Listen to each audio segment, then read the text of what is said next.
I'm doing this comic now, Dr. Fates. It's from 1990, and hold that thought. See this woman there?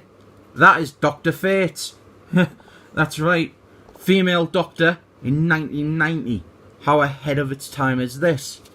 And we've also got the Justice League. They're in it. They're on the cover. This is the Vision. This is Blue Beetles, who was in that other video I did. And this is Gary Gardner, the Green Lantern. And look at his face. He looks like a monkey. You know who he looks like, actually? He looks like the bloke who plays Tony Hayes in Alan Partridge. He's also in the Day to Day. I think his name's like David Schreiber or David Schneider or something like that. Actually, there's a sketch in the Day to Day where it's meant to be a soap set in like a coin bank, and Steve Coogan plays the boss, and he walks in and he's telling them all off, and it shows you them all looking worried, and it looks just like this cover. And David Schneider, he even pulls this exact face. Like, it is uncanny.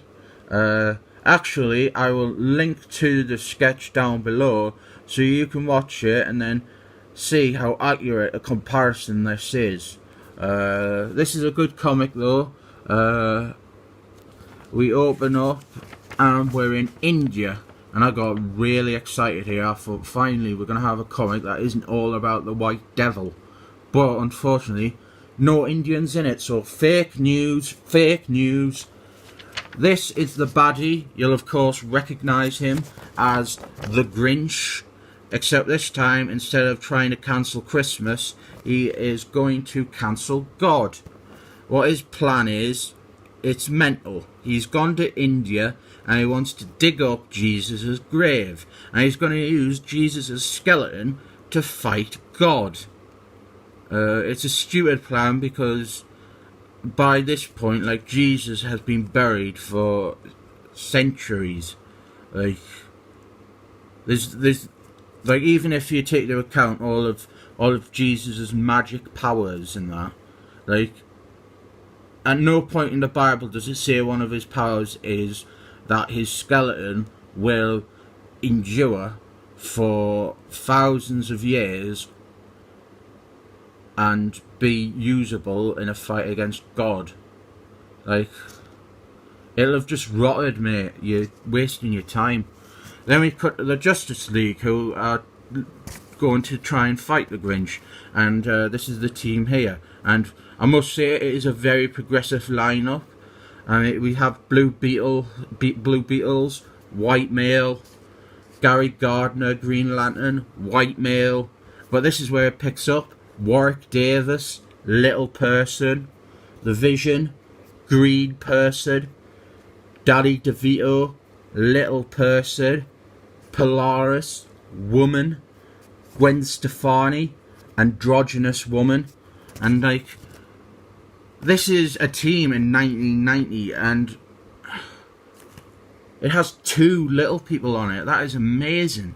Like, there is nothing that this team can't do, unless the baddie is on like the top shelf, in which case him, her or her will have to deal with it.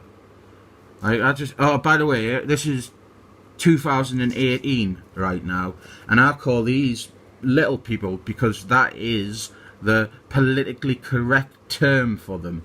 But if you're watching this in 2024, when we've decided that little person is a derogatory term because it is quite a demeaning phrase, then I can only apologise. In 2018, we were bigots and we called them little people. But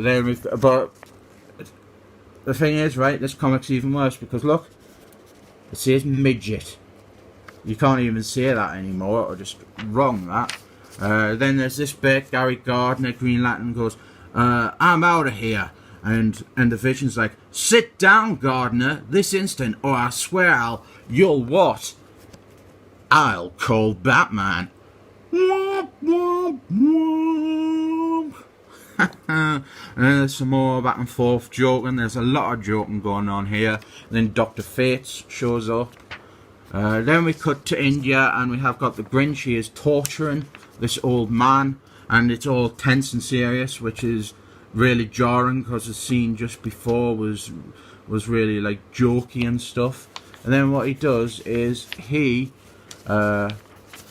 eats the old man's soul, and the Justice League show up just too late to stop that.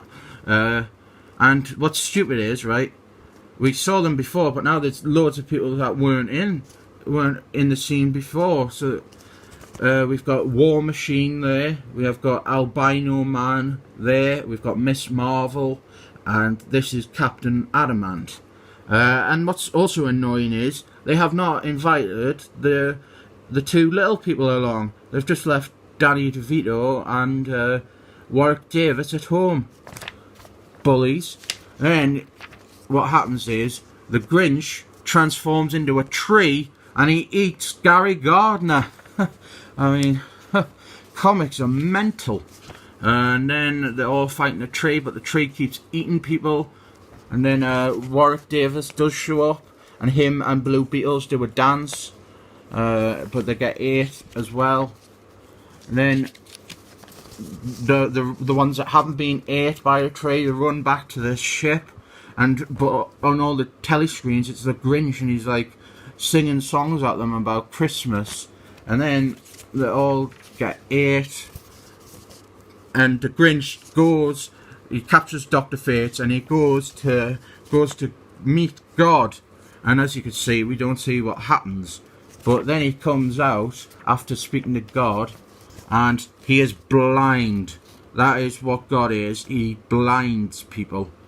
But he's a goodie now. He's all sad and upset because he can't believe that he thought that he could.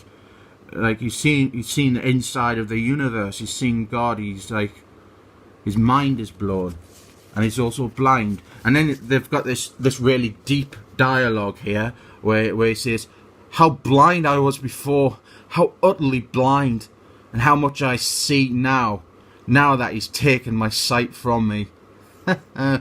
It's poetic irony in it. Then there's a bit of arguing going on because they obviously want to arrest the Grinch because he tried to eat them all. But Dr. Fate is like, no, he's not a problem now because he's seeing God. He's blind. He's on the straight and narrow now. He's atoned for his sins, and so they ultimately decide just to leave him crying in India. And then this bloke with glasses shows up, and they walk away. And he's probably a bad guy, and they're going to be bad guys some more.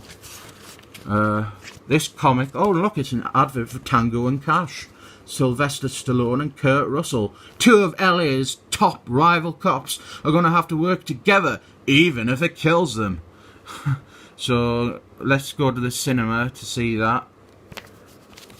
All in all, I think this comic is very good. It is ahead of its time. It is clever, and it has got God in it. So I rate it 7 thumbs up.